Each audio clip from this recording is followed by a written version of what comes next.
71 pays dans le monde criminalisent encore les personnes LGBT+. Elles y sont passibles de prison, de travaux forcés, de torture, risquent parfois la peine capitale. Alors évidemment, en France, on n'en est plus là et depuis longtemps. Pour autant, que se passe-t-il quand on nous place face au reste du monde ? Clairement, we are not the champions. Et nous allons le voir avec celles et ceux qui viennent de nous rejoindre. Françoise Bouillet, PDG de Be The One, cabinet de recrutement international. Joydeep Sengupta, avocat chez Mayer Brown. Et Xavier Vey, directeur général Luxe Europe chez L'Oréal. Bonjour à tous les trois. Bonjour. Bonjour. Je vous propose de partir d'un exemple très concret. On est chez Renault. Les 10 premiers marchés de l'entreprise sont situés dans des pays à risque pour les personnes LGBT+. Alors, comment concilier les valeurs de l'entreprise et les réalités de terrain ? Tentation d'une expérience à l'international et sécurité personnelle. François Roger, DRH, et 2 collaborateurs qui ont connu ces expatriations dans des pays à risque nous racontent.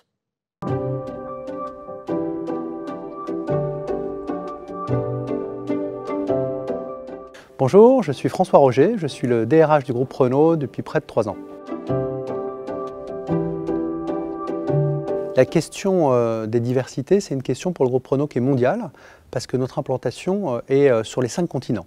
On a plus de 180 000 employés, 40 000 en France, 140 000 dans le reste du monde, à peu près sur tous les continents. Je pense que la première chose déjà, c'est de banaliser le sujet de la diversité, en parler. C'est tout simplement faire son coming out d'entreprise. Nous sommes une entreprise qui est LGBTQ friendly, donc on n'a pas des valeurs différentes, qu'on soit au Brésil, en Inde, en France, en Russie, au Moyen-Orient. En même temps, on ne veut pas mettre nos employés en danger en envoyant des personnes dans des pays qui seraient dangereux pour elles, ou en poussant des personnes, par exemple, à faire des coming out qui ne seraient pas raisonnables.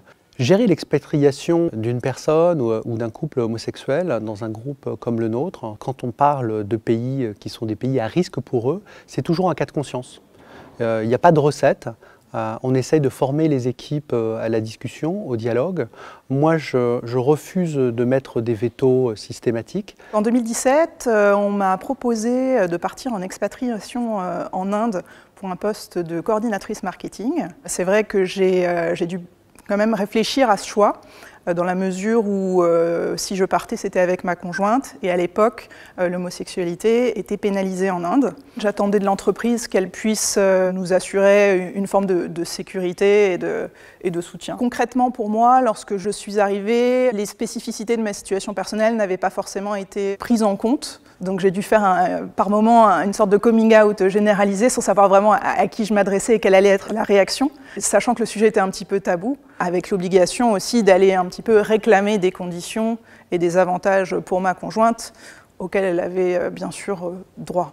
Je pense qu'on a fait beaucoup de progrès dans la formation de nos équipes ressources humaines, dans nos process, dans la formation des managers, mais on est encore à un niveau qui n'est pas suffisant. Je pense qu'on est au début d'une histoire. Je pense qu'on a un rôle aussi pour faire évoluer les mentalités. Quand on est un groupe Renault dans un pays, on a une voix qui porte. J'ai eu une expérience d'expatriation, on m'a proposé de partir en Pologne. Moi, dès le début, j'ai été ouvertement visible, pas de secret, soirée du personnel, je venais avec mon conjoint. J'avais la chance d'avoir une équipe jeune, motivée, d'une nouvelle génération finalement de Polonais qui veulent faire changer leur pays. On a vraiment noué aussi des rapports très forts entre nous. Je pense qu'il y avait ce côté fierté de travailler dans cette équipe, dans laquelle la diversité finalement était assez visible. Voilà.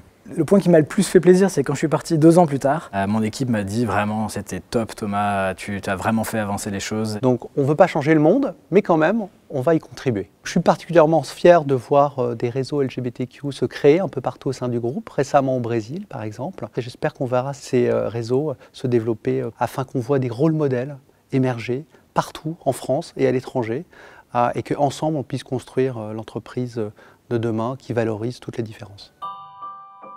On ne veut pas changer le monde, mais on espère pouvoir y contribuer. Ce qu'on vient de voir, je vous ai vu très concentrés tous les 3. Je vous ai même vu noter des choses, vous, Xavier Vey. Qu'est-ce que vous avez noté? Qu'est-ce que ça vous inspire, là, ce qu'on entend?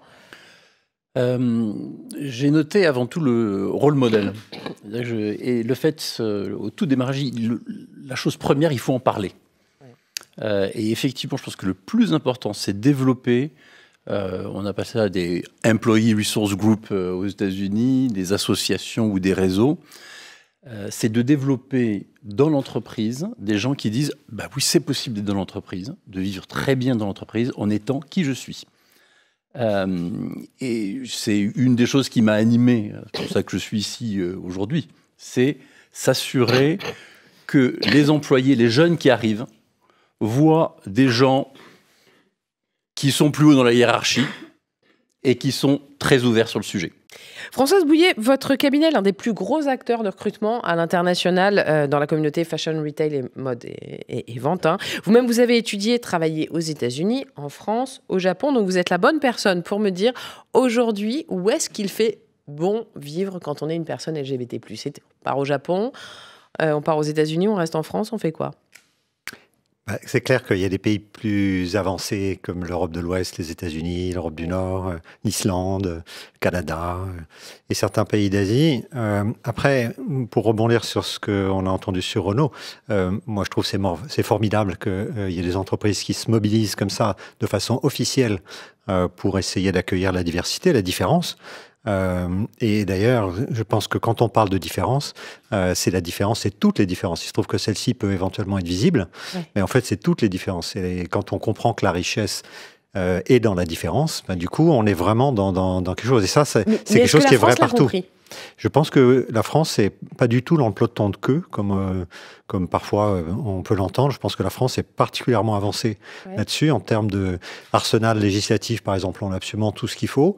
Enfin, il manque toujours des trucs, hein, et on travaille dessus d'ailleurs. Mais ce n'est pas vraiment dans l'arsenal législatif qu'on va trouver des solutions, parce que c'est un prérequis. C'est-à-dire que d'avoir des dirigeants d'entreprise qui ont le discours comme ce monsieur de chez Renault, c'est, je pense, la base. Après, ça peut être aussi du politiquement correct.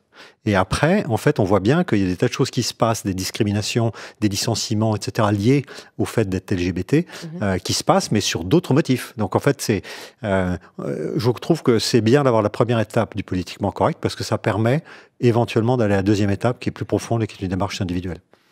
Xavier Vey, puisqu'on parle de démarche individuelle, vous êtes un dirigeant historique du groupe L'Oréal, hein, vous y êtes depuis 1998, mais pour vous, il y a plutôt un avant et un après 2016. Cette année-là, vous prenez les commandes de L'Oréal aux États-Unis et sur place, qu'est-ce que vous constatez ? En fait, l'histoire est intéressante. Je suis allé à un dîner de charité, comme il y en a beaucoup aux États-Unis, et là, je rencontre beaucoup de patrons de boîtes de luxe, de la mode, avec des patrons qui s'engagent, qui sont très visibles et qui assument leur rôle modèle en disant « Regardez, je vais aider les jeunes qui arrivent dans l'entreprise et je vais faire quelque chose. » Donc c'est cette volonté individuelle qui agit à l'intérieur de l'entreprise. Et c'est comme ça que, juste après ce dîner, le lendemain, je me souviens, je vais voir la cellule diversité et inclusion de L'Oréal et je leur dis, mais il est urgent de créer la cellule LGBTQ chez L'Oréal. C'est très étonnant, jusqu'à 2017, elle n'existait pas. C'est fou. C'est fou. Mais c'est pour ça que je reviens sur ce que vous disiez. Qu'est-ce qui est important ? C'est d'avoir le soutien des employés et du top management. C'est ça. Joydeep Sengupta, vous avez fait le trajet inverse. Hein. En 2010, vous avez traversé l'Atlantique, vous êtes venu en France. Vous avez commencé à travailler aux États-Unis, où vous étiez membre du comité LGBT du barreau de la ville de New York. Et comme tel, vous avez d'ailleurs œuvré pour faire progresser les droits des personnes LGBT+. 2010, vous partez en France. Et là, c'est un peu le choc des cultures quand même sur ce terrain-là. Pourquoi ? Qu'est-ce qui vous saute aux yeux ? Absolument, parce que moi, je travaillais dans le monde des banques et finances. Donc, j'étais avocat pour les banques aux États-Unis et Wall Street, comme vous avez parlé. C'est très ouvert à New York. Le monde c'est vraiment, on a le sentiment qu'on est dans une méritocratie et le fait que vous soyez femme, noire, blanc, LGBT, c'est pas pris en compte. En Orient, en France, j'ai vu culturellement, les gens ne parlaient pas de leur vie privée. Et plus particulièrement, j'ai voyé une invisibilité totale des gens LGBT dans le business. Et du coup, est-ce que vous aussi, vous êtes redevenu invisible à ce moment-là ? Oui, et effectivement, je ne savais pas, donc j'étais dans un milieu plutôt conservateur, donc je ne savais pas comment interagir avec certains clients, parce que je ne savais pas s'ils étaient pour ou contre, je gardais mes distances. Et l'année dernière, c'était la première fois, j'ai eu une cliente américaine qui, je ne savais pas, elle était LGBT. Elle est venue en France pour un événement. On travaille ensemble et elle m'a invité. Est-ce que vous voulez venir avec moi pour un événement que j'organise, c'est la Société Générale, et qui était mon client. Et je suis allé, j'étais complètement étonné. Je reconnais pour la première fois certains de mes clients avec qui j'ai travaillé pendant des années. Ils étaient là et c'était un événement interne. Ouais. Et pour moi, c'était intéressant parce que chez moi, dans mon cabinet également, on n'avait pas réseau LGBT. Donc cette année, j'ai créé un réseau avec le soutien de mes clients. Donc c'était génial parce que c'était la directrice déléguée de la Société Générale, Diony Lebeau, qui est venue il y a 2 semaines. Elle a parlé dans la première conférence que j'ai organisée pour la création de notre réseau avec American Express, Goldman Sachs, Danske Bank. Donc, c'était vraiment pour montrer qu'il y a vraiment un soutien de nos clients de changer le monde des business, de le faire plus inclusif.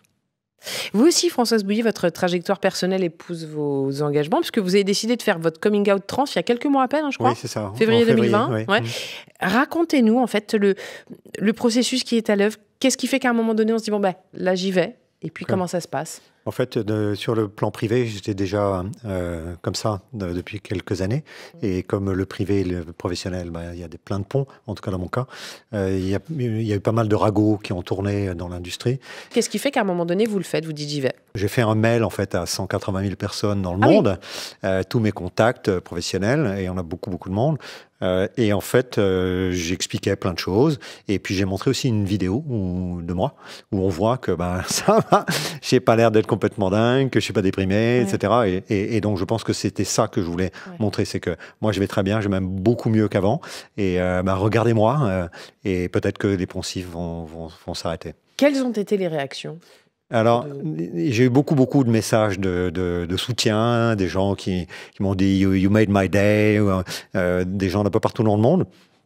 Après, étonnamment, 180 000 personnes, ça fait quand même beaucoup de monde, et l'OMS donne à peu près une prévalence de 1% peut-être de la population mondiale qui serait dans ces conditions comme moi. Donc sur 180 000 personnes, normalement, si c'est 1%, j'aurais dû avoir 1800 personnes qui me disent « Ah bah tiens, c'est génial, moi aussi ». Pas une. Donc ça, c'était très surprenant comme chose. C'est qu'en fait, la plupart des gens comme moi sont dans le placard et ne le disent pas.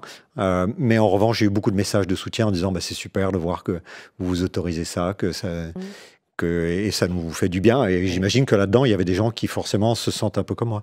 Alors, vous faites bouger les lignes, les rôles modèles font bouger les lignes. Est-ce que autour, ça bouge ? Si par exemple, on faisait le bilan, Xavier Weil, de 3 ans après la création d'Out-L'Oréal aux États-Unis, on en est où ? Qu'est-ce que vous avez fait ? Ça a été un vrai changement. C'est-à-dire que d'abord, ce qui m'a frappé, c'est à quelle rapidité il y a eu un engagement des employés. Il y avait vraiment un manque. Au bout de 6 mois, j'avais un groupe autour de moi extrêmement actif en dehors des horaires de travail pour travailler sur cette cause. Donc, premier engagement très fort. Deuxième chose, en fait, il y a aux États-Unis, en France, on a des indices qui mesurent si on est bien sur l'index. Et vous savez, chez L'Oréal, on est toujours numéro 1. Quand vous dites sur l'index, c'est un index qui mesure d'inclusion LGBTQ. Oui. Et donc, aux États-Unis, c'est HRC. En Angleterre, c'est Stonewall. Et donc, L'Oréal, qui est toujours numéro 1 dans le monde. Je regarde l'index, on était 400e. Et au bout d'1 an, ça y est, on était premier, 100%, on avait fait ça. Donc, qu'est-ce qu'on a fait ? On a fait bouger les lignes sur on aide des associations LGBTQ à l'extérieur, on donne exactement les mêmes droits aux personnes LGBTQ dans l'entreprise que les personnes hétéros. Donc, on fait tout ce travail-là de fond, et très vite, on fait bouger les lignes. Joydeep Sengupta, vous diriez, quelle serait la priorité aujourd'hui pour continuer à faire progresser la visibilité des personnes LGBT+ au sein de l'entreprise ?